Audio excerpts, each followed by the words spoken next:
Fairy Hunter, thank you so much. First, thank you for giving such a wonderful content. Thank you so much. How did you deal with depression and heartbreak? I can't deal with anything. Life रुक गई है. देखो, एक जो मैं चीज़ बताऊंगा तुम बहुत उससे कंफर्ट जोन में आ जाओगे. पहली बात तो सुन के मुझे लग गए थे 3 साल उस हार्ट ब्रेक से निकलने में. तो अब उस चीज़ को सुन के कंफर्ट जोन में बता जाना कि 3 साल रहे, चलो मैं भी लगाऊंगा, 5 साल लगाऊंगा. बट वो 3 साल के बाद मुझे इतना रिग्रेट हुआ ना कि मैंने यार कितना टाइम वेस्ट कर दिया. तुम जहाँ आज मुझे देख रहे हो ना, मैं इससे 4 गुना ऊपर होता अगर मैं वो 3 साल बर्बाद ना करता अपने. पहली बात तो ये.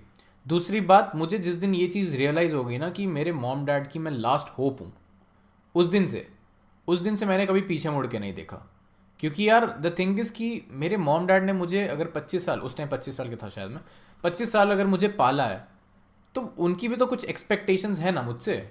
अगर मेरी उस बंदी से कुछ एक्सपेक्टेशंस थी एंड आई एम लाइक कि मेरी लाइफ ख़त्म हो गई ये वो, तो मैं अपने मॉम डैड के साथ भी तो वही सेम चीज़ कर रहा हूँ ना, कि उनकी एक्सपेक्टेशंस पे पानी फेर रहा हूँ. तो मैं क्यों बुरा बनूँ? अगर जैसा उसने मेरे साथ किया मैं अपने मॉम डैड के साथ कर रहा हूँ, उनको कितना बुरा लग रहा होगा, तो मुझ में और उस लड़की में फ़र्क ही क्या हुआ फिर? कोई पॉइंट नहीं है ना वो चीज़ करने का. और लाइफ रुक गई है. देखो, उसके आने से पहले भी थे तुम, उसके जाने के बाद भी हो तुम. लाइफ रुक नहीं गई है. इट्स जस्ट वो तुम्हारी आदत थी ना, वो जो नशा था तुम्हारा वो चला गया, तुम्हारा नशा. तो तुम्हें प्रॉब्लम हो रही है, तो क्या ही दिक्कत है.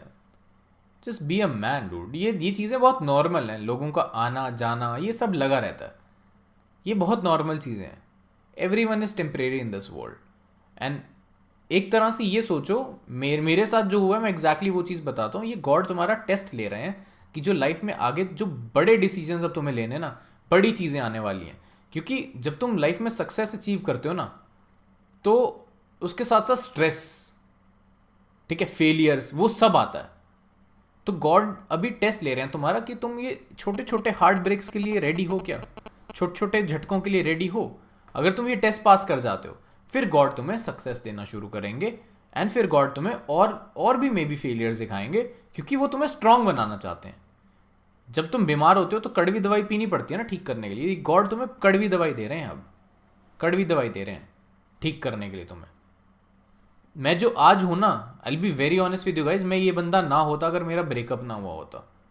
तो तुम इमेजिन करके देखो, मैंने 3 साल लगा दिया ऐसा बनने के लिए. तुम 6 महीने में बन सकते हो, तुम 1 महीने में बन सकते हो. It's all about your mind set. तुम्हारा दिमाग, उसको कंट्रोल करने के ऊपर बात है. तुम जिस दिन अपने दिमाग को कंट्रोल करना सीख गए, खत्म. You will achieve everything in life. Game over. Seriously, तुम्हें वो चीज़ सीखनी है. तुम्हें स्ट्रांग बनना है अब.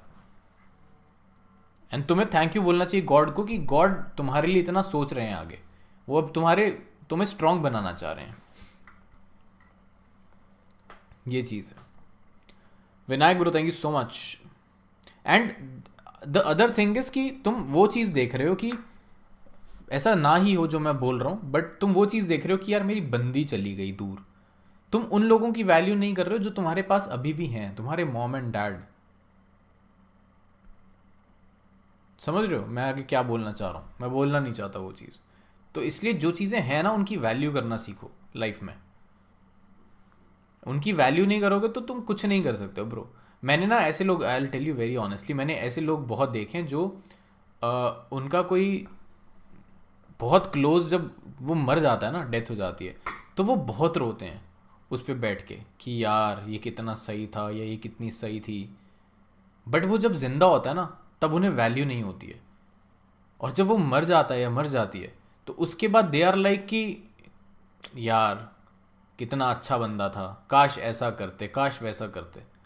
वो काश वाला जो सीन है ना, वो उसके जीते जी किसी को याद नहीं आया. तो तुम इंसान की वैल्यू करना सीखो जब वो है तुम्हारे पास, जब वो जिंदा है तुम्हारे साथ.